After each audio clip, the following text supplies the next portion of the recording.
Bismillahirrahmanirrahim. Assalamualaikum warahmatullahi wabarakatuh. Alhamdulillah, sekalung penghargaan kepada pengerusi acara yang dihormati, kombinasi juri kehakiman yang berintegriti, yang dikasihi, penjaga masa yang setia dengan jam randik di sisi. Seterusnya, guru-guru dan rakan-rakan yang sentiasa dekat di hati. Hadirin sekalian, sesungguhnya saya begitu berbangga kerana dapat melahirkan rasa syukur kehadrat ilahi yang mengurniakan saya dalam keadaan ceria dan sihat walafiat. Betapa tegaknya saya di hadapan anda, maka setegak itulah hujah dan pandangan yang akan saya lontarkan atas mauduk kesan pandemik COVID-19 terhadap masyarakat dengan negara. Sebelum saya mula bicara, izinkan saya menerangkan serba sedikit berkaitan COVID-19. Menurut maklumat daripada portal rasmi Kementerian Kesihatan Malaysia, COVID-19 juga dikenali sebagai penyakit pernafasan akut 2019 nCoV, ialah satu penyakit berjangkit yang disebabkan oleh SARS-CoV-2. Penyakit ini telah ditemui dan mengakibatkan wabak coronavirus 2019-20. Hadirin yang dihormati sekalian, mencetus fikrah pertama, masyarakat sinergi mengekang wabak.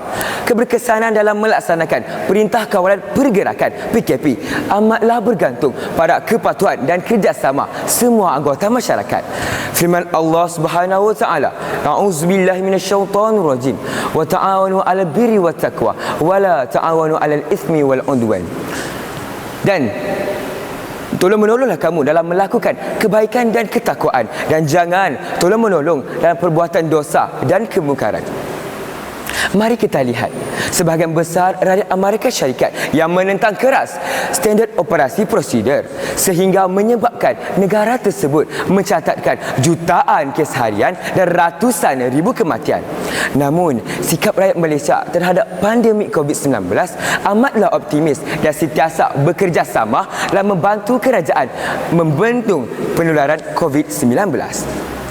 Dalam merungkai hujah di atas, Universiti Putra Malaysia, Universiti Sunway University dan Universiti Malaysia Perlis telah menjalankan kajian yang melibatkan 4,850 responden.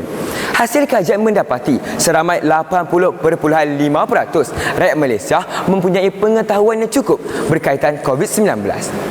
Izharlah pandemik COVID-19 telah membuka hati rakyat Malaysia untuk bersatu hati dalam membendung pandemik COVID-19.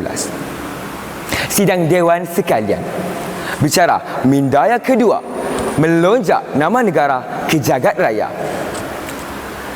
Kejayaan para pemimpin yang konsisten dalam usaha membendung penularan pandemik COVID-19 telah berjaya mengangkat taraf nama negara ke peringkat antarabangsa. Sabda Rasulullah sallallahu alaihi wasallam, "Kullukum ra'i wa kullukum mas'uliyatin ila ra'iyati." Setiap daripada kamu adalah pemimpin, dan setiap daripada pemimpin akan ditanya berkenaan kepemimpinannya. Sudah menjadi pengetahuan am kita bahawa Ketua Pengarah Kesihatan Malaysia, iaitu Tan Sri Dr. Hisham Nur Abdullah, telah berjaya dinobatkan antara 3 doktor terbaik dunia. Antara sumbangan beliau dalam mengecapi kejayaan ini adalah dengan menerapkan norma baharu, iaitu menyarankan orang ramai agar mematuhi SOP yang telah ditetapkan oleh KKM. Hasil daripada kecekapan prosedur yang dijalankan, kerajaan Malaysia telah mendapat pujian secara langsung daripada Pertubuhan Kesihatan Sedunia WHO. Hal ini kerana kerajaan Malaysia berjaya mencatatkan penurunan kes secara mendadak. Realitinya, kewujudan pemimpin yang berwibawa menjadi input penting dalam menaikkan nama negara ke persada dunia. Hadirin sekalian, menjengah ilham yang ketiga, krisis ekonomi semakin meruncing.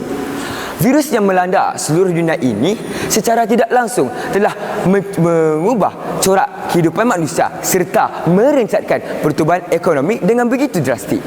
Firman Allah Subhanahu wa taala dalam surah Al-Hadid ayat 22. A'udzubillahi minasyaitonir rajim. Ma asaba min musibatin fil ard wala fi anfusikum illa fi kitab min qabli an nabra'aha. Tiada satu pun bencana di dunia ini melainkan di bumi dan menimpa di bumi dan menimpa dirimu sendiri, melainkan telah tertulis di dalam kitab Lauh Mahfuz sebelum kami menciptakannya.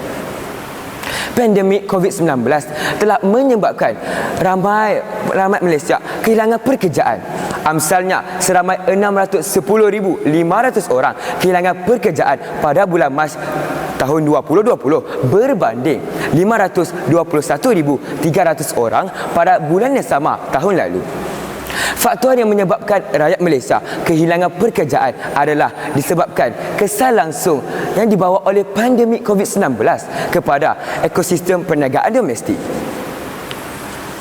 Izharlah pandemik COVID-19 telah menyebabkan krisis ekonomi negara semakin meruncing. Hadirin hadirat yang dihormati, menjelajah diskusi maudhu yang keempat, perancangan aktiviti negara terjejas. Impak daripada pandemik COVID-19 telah menyebabkan perancangan aktiviti negara terjejas yang ingin dilaksanakan oleh masyarakat maupun negara. Perkara ini telah membawa kepada penangguhan beberapa aktiviti penting yang menyebabkan pembuatan aktiviti tergendala. Seperti mana firman Allah dalam surah Al-Baqarah ayat 216. A'udzubillahi minasyaitonir rajim. Wa asa an takrahu syai'an wa huwa khairul lakum wa asa an tuhibbu syai'an wa huwa syarrul lakum wallahu a'lamu wa antum la ta'lamun. Dan boleh jadi kamu menyukai sesuatu, kamu membenci sesuatu padahal ia baik untukmu, dan boleh jadi kamu menyukai sesuatu padahal ia tidak baik buatmu, dan Allah mengetahui sedangkan kamu tidak mengetahui. Berikutan dengan pelaksanaan Perintah Kawalan Pergerakan bersyarat PKPB di Selangor, Kuala Lumpur dan Putrajaya, Ketua Pegawai Eksekutif Liga Malaysia MFL Datuk AB Gani Hassan telah memaklumkan penangguhan Liga Malaysia terpaksa dilakukan. Hal ini sedikit sebanyak memberikan impak kepada perancangan yang dirangka oleh Pertubuhan Kesihatan Pertubuhan Bola Sepak Malaysia FAM. Hal ini sedikit sebanyak telah memberikan pandemik COVID-19 telah menyebabkan perancangan aktiviti negara semakin terjejas. Hadirin yang dihormati, secara konklusinya, pandemik COVID-19 bukan sahaja bencana yang membawa wadah kepada negara maupun masyarakat, tetapi ia juga telah menyedarkan semua pihak agar tidak mengambil enteng dan sentiasa cakna terhadap risiko yang mungkin berlaku. Bebas Covid, negara sejahtera. Sekian, wabillahi taufiq wa hidayah. Wassalamualaikum warahmatullahi wabarakatuh.